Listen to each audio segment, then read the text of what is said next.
welcome Wendy Forsythe back to the stage. Good morning. I have no props. I should have planned better. Happy Friday, everyone. We've got an exciting session coming up with a very, very dynamic person. So please join me in welcoming to the stage Michaela O'Connor Abrams. It says Adams, right? But is it? It's Abrams. Yes, sorry. I knew that wasn't right as soon as I saw that there. So Michaela is the CEO of Dwell.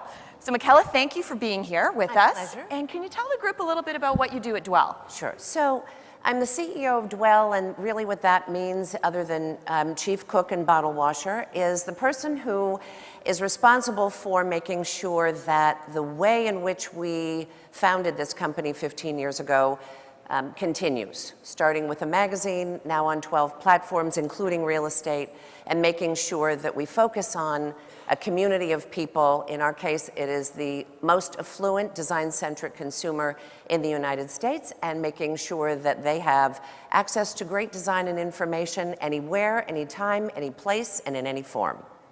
Well, I'll say I'm a huge fan. Visit dwell.com out there right now as we're talking about this. It's beautiful, beautiful content, beautiful images. Thank you.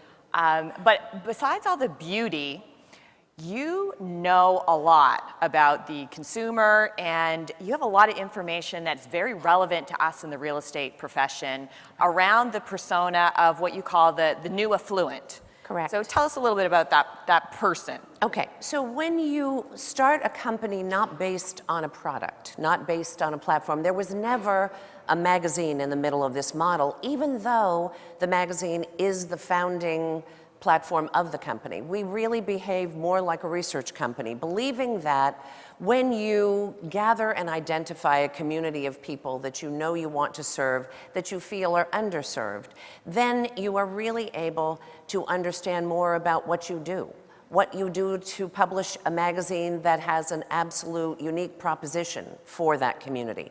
What do you do online? What do you do with events? What do you do about real estate and product, etc. So we started doing internal research from the very beginning. And in '09, we turned that whole practice inside out, established the Dwell Insights Group, and started the longitudinal study called the new Face of Affluence.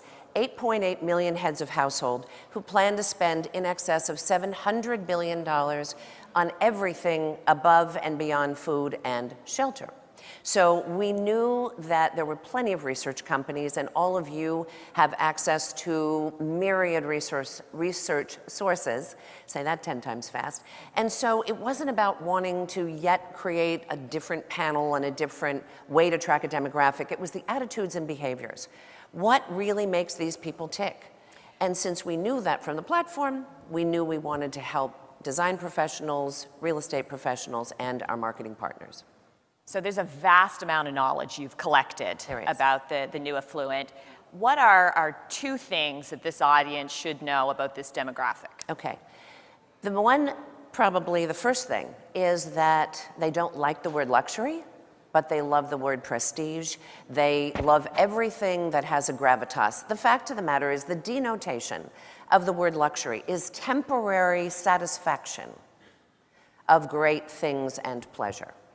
So gravitas and prestige and words that still have to do with affluence, still have to do with having the finest things, the finest homes, cars, good design translates, of course, across all industries, is really important. We're talking about the youngest boomers, the oldest Gen Xers, and of course, millennials coming into this. We also, the second thing we know is that they are perfectly comfortable paying millions of dollars for an 1,800 square foot home, remodeling it at $4,000 a square foot, having a $35,000 B&B Italian sofa next to a $300 IKEA table. Because it's really not about the badge. It's really about the heritage of everything that they acquire. Do they all shop at IKEA? Of course not. Do they admire IKEA for democratizing design? Absolutely. So those are two. That's great. So you mentioned a couple brands there. How does this group feel about brands? They believe that they are the brand's ambassador, that they are your unasked for marketing partner. They have very distinct decisions. about a brand. When we look at the things that they require from great brands, it's pretty amazing. Not just the customer experience, not just, let's just take Apple. That is their most favorite brand. It has been since '09. Is it because it's the best technology? No. Is it because it's the most beautiful technology? No. Is it because they walk into a gorgeous glass store and speak with a genius? No. It's all of those things, including the typography that Apple uses, including their fastidious attention to detail that when Steve went back to the company, he made absolutely sure that every single element of design, which certainly touches the customer, sometimes very literally and in your face, and sometimes very subliminally, were always remembered. And the same, therefore, is true from brands, and they consider designers and architects and agents and brokers brands in and of themselves, and they have the same requirements and expectations of you. Okay, so they consider us brands. Beyond that, how do they feel about the real estate profession and our services? 44% of them don't believe that they can find a good broker or agent. Ouch. And this is why, because they want a collaborative relationship. They want to be in the know. They don't want to do it themselves. They don't want to sell it themselves. They want to think it with you. They want to be a partner in this. And they really want to understand all of the dynamics. What are the options? What is it about the place they chose? What is it about the place they're seeking? The authenticity of the buyer that they are actually looking to acquire the next thing. There is a much deeper level of engagement and interest. It isn't about the color of a wall or necessarily even the exterior architecture, but the entire package of that house. And from who designed it and inside and out, what are the bones of it, how does it sit on the property, and they just don't believe that they've got someone any more than, as you can tell, 56% of the time, who's interested in doing that. They think that you're more interested in selling them something you want them to have. Fascinating. So what do we need to do to change that? 44% is a big number. It is. It truly is pretty easy, and many of you are sitting here going, okay, sure, right, you know, I've done all the new things. The truth of the matter is this number wouldn't be there if everybody in grander quantity were doing the things that are absolutely pretty simple. To have a collaborative relationship is simply to treat that person as if you were building a friendship. What are the things that you would expect? What are the things that you would require? Like consistent communication and showing up on time and providing value. We say this to architects and designers all the time. Why do you only engage when it's time to do a project? Why aren't you one of the 10 people most often are on the payroll or in a subscription model for this affluent consumer? They wouldn't do without their trainer and their dog walker and their house cleaner and their private chef, and the list goes on and on and on. But they don't think that a design professional or a broker would be anyone that they'd ride along with just to continue to fine-tune their own skills about the kinds of things that they love and are looking for. So they want the professional to be their partner in this all the time. And so I think it's about listening. It's about remembering that you don't ask them, let me drive down some streets and tell me what you like. Have them write a diary page. When they get up in the morning, what do? Do they walk down a sun-drenched hallway and they get to the kitchen table and they have 5 minutes to read the paper? Or they're working at home and they have all morning. And they love to cook and they don't use caterers and they enjoy wine and food tastings. And you need to really understand the context of this person. And I believe, and they tell us, that when the design professional and the real estate professional does, they are thrilled to work with them and actually engage with them pretty often.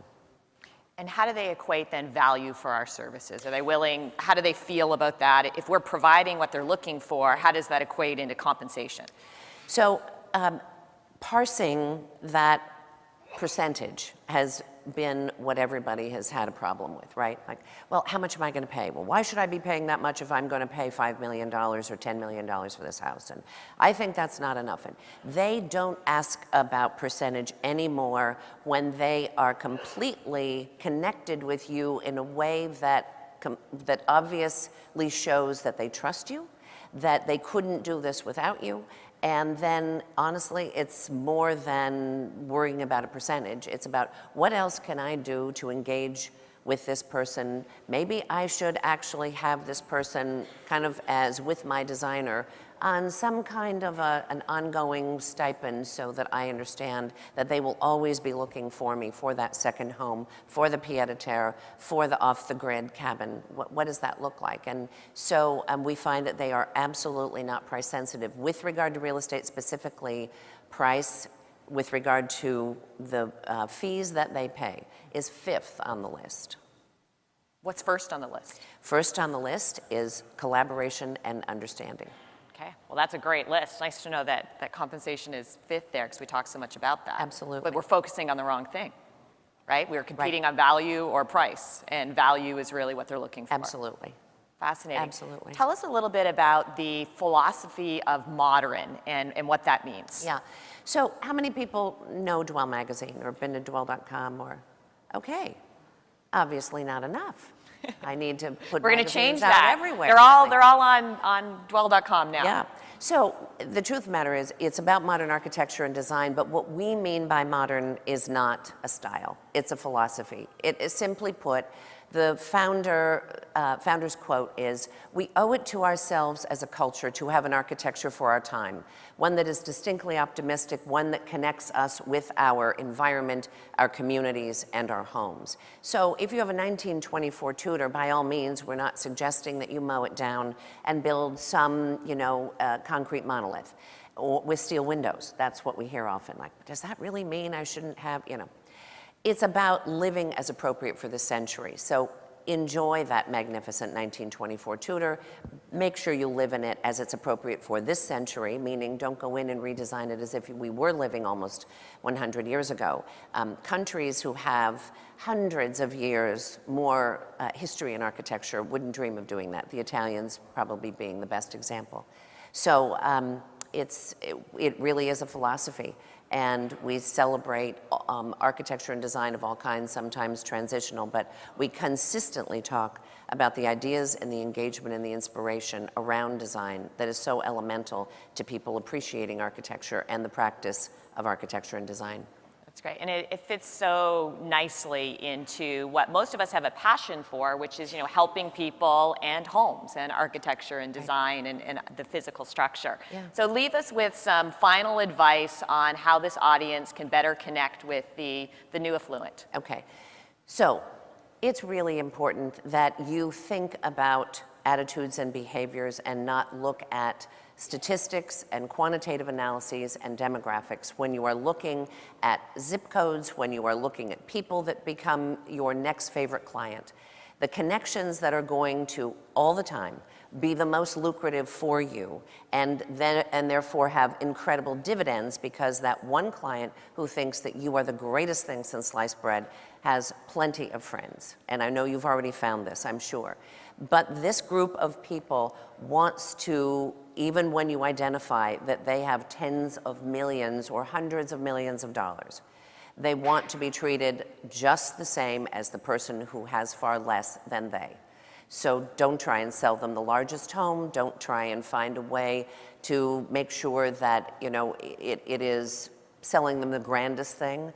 Really find out more about them. Get to know them. Take them out for a glass of wine, go to a museum exhibition, take them to an interesting movie on architecture and design that you might know and see. You've got to develop just a basic relationship. And we see that with a panel of people that we actually then bring on and have dinner with and engage with realtors and agents in the interest of finding more about this. And that's why we started dwellhomes.com. That's awesome. Thank you so much for coming and sharing those insights with us today. Pleasure. Give her a round of applause. Thank you.